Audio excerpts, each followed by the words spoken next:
All of us around this table have covered the relationship since Benjamin Netanyahu has been prime minister of Israel longer than anybody in Israeli history. We've seen him with different presidents at different times. I'll start by making this observation. It's very hard for an Israeli prime minister to anger Joe Biden, who loves Israel, and yet it seems as if we're there.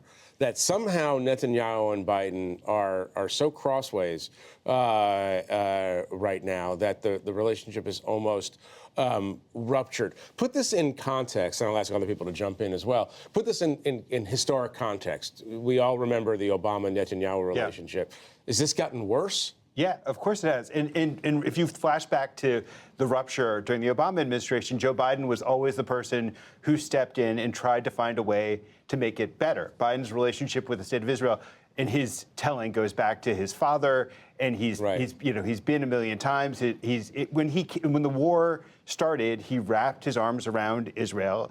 When Benjamin Netanyahu was missing on the scene, he stepped in and was essentially prime minister of Israel, so much so that when he went to visit, I think 10 or 11 days after October 7th, he sat in the Israeli war cabinet asking them the questions that a prime minister should be asking about strategic objectives. And the questions that he's asking of Benjamin Netanyahu are actually reasonable questions. What is your long-term plan? What is going to happen on the day after the war? If you go into Rafah, which, by the way, I don't think is imminent for many reasons, including the fact that Israel would need to call up and remobilize a good number of its troops in order to invade Rafah in the way. But these are questions that are reasonable to ask about what would happen to the million people who live in Rafah. Right. So, John, we were just talking about Ukraine being a domestic political issue. Israel is the ultimate example often of a foreign country becoming a domestic political hot potato. Is Israel becoming a partisan issue in a way that it's never been before? I mean, look, you've just had the Republican presumptive nominee say that if you vote Democratic and you're Jewish, it means you hate your religion. I mean, he's doing everything in his power to make it a partisan issue, and it's becoming a partisan issue. Look at the response when Chuck Schumer came on the Senate floor and effectively, called for new elections in Israel, effectively called for regime change in Israel, but new elections in Israel, and the way it was denounced by Mitch McConnell, the Republican leader, and Republicans across the board. I mean, it's becoming more of a partisan issue. And let's face it, you have a growing group within the Democratic Party that is emphatically not pro-Israel, and so this is definitely contributing. So I want to. You mentioned this extraordinary statement that Donald Trump made about American Jews. I want you to listen to that for a minute, and I want to get Frank's comment on it after we listen. Any Jewish person that votes for Democrats hates their religion. They hate everything about Israel, and they should be ashamed of themselves. Well, Frank, I'm not going to ask you to speak on behalf of the Jews, and please don't ask me to speak on behalf of the Jews. But that's a fairly extraordinary statement. It's not extraordinary in the context of Trump's discourse, but it's an extraordinary thing to put out there. I mean, what is the reaction? I mean, to the extent that you've gauged it among American Jews, the majority of whom traditionally vote Democratic. The vast majority of whom. First, it should be said that there is a long tradition of leaders, especially authoritarian-minded leaders, of dividing Jews into good Jews who are loyal to the state and bad Jews who are not loyal to the state. And historically, when those distinctions get made, the Jews who are deemed to be the not good Jews end up being targeted in some sort of way. And it's somewhat scary, I think, for American Jewry because of the way in which Trump tends to talk about the people he demonizes. And it comes in this larger context where we're seeing an incredible surge of anti-Semitism, not just from the right, but also from the left. And to hear a potential president of the United States talk in this sort of way, even if he's talked in this sort of way before, is very triggering. Right.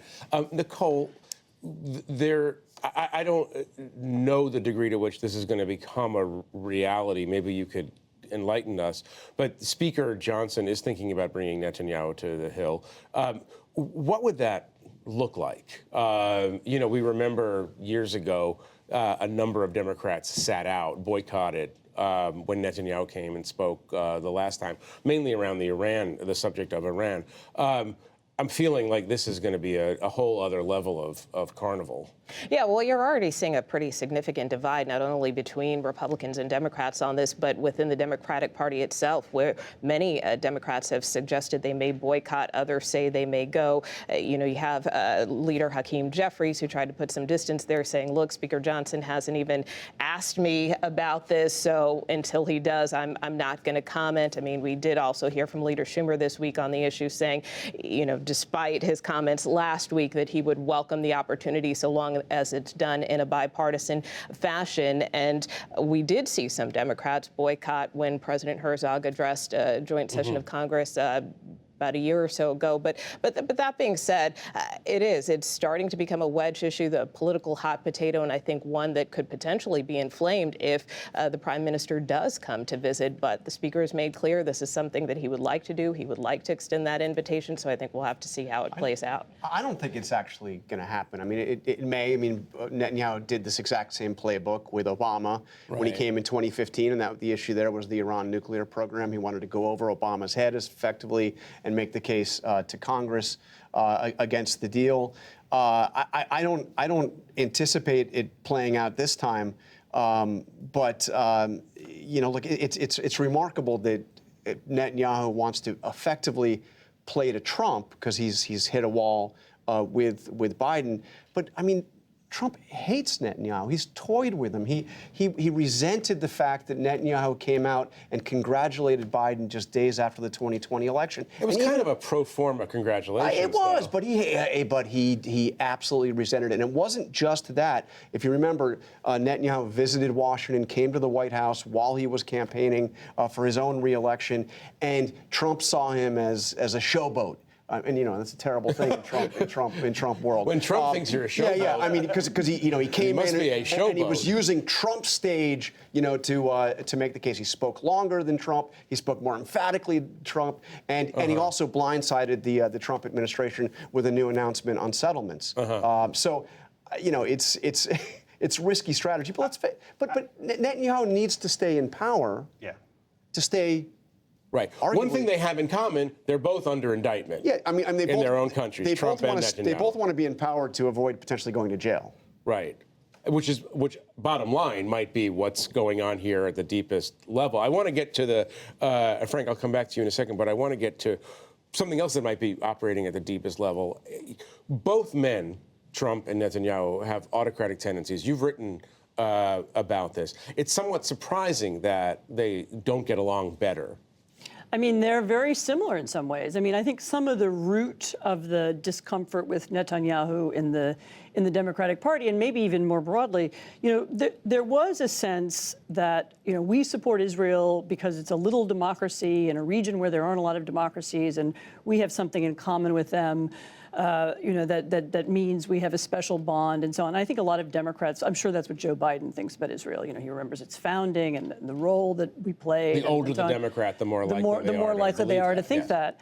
Netanyahu has systematically chipped away at that image, both by putting extremists into his government, by using kind of authoritarian propaganda to run election campaigns, most recently over the last year before the war, by passing or trying to pass a series of judicial reforms that would have politicized the judiciary in Israel, very following a similar pattern that's been used elsewhere in Hungary and Turkey. So he lost the image of the Democrat.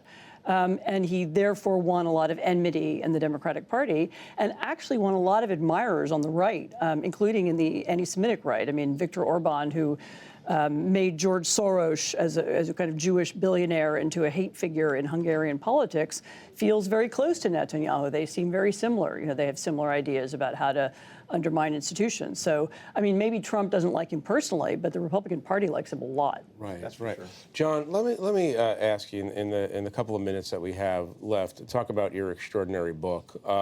There's one story I need you to tell everyone, which is the Merkel story, which relates directly to this. Can you give us the 20-second version of that? Yeah, this is a story that he told. One very senior member of Congress told me this, that it happened twice with Trump. There was a lot of stories that Merkel had nothing but contempt for Trump. So Trump told this member of Congress, she can't believe the size of the crowds I get. She says, in fact, there's been only one leader in history that's ever got crowds as big as mine. and the leader is thinking, you know who she's talking about, right? You know who the Chancellor of Germany is talking about. Right. Did he understand? I mean, that's based on your reporting. That's the great on. I think he understood. You think he understood? I think he understood exactly. You think he understood? I mean, based on your own reporting, do you feel that we're talking about a true authoritarian? I mean, look, he is campaigning right now on the idea that literally the President of the United States is above the law. He is talking about undermining the Constitution, suspending certain provisions of the Constitution if necessary. I think it's not necessarily in the pursuit of any grander ideology or any policy proposal. It's in pursuit of his own elevation and is exalting himself, proving that he never lost. But I think he's got all of those authoritarian tendencies. So Nicole, I'll give you the last word on this. That I've been in a search for an understanding of Republican foreign policy. But is Republican foreign policy just whatever, at this point, whatever Trump feels at a given moment, even though he's not even in office right now?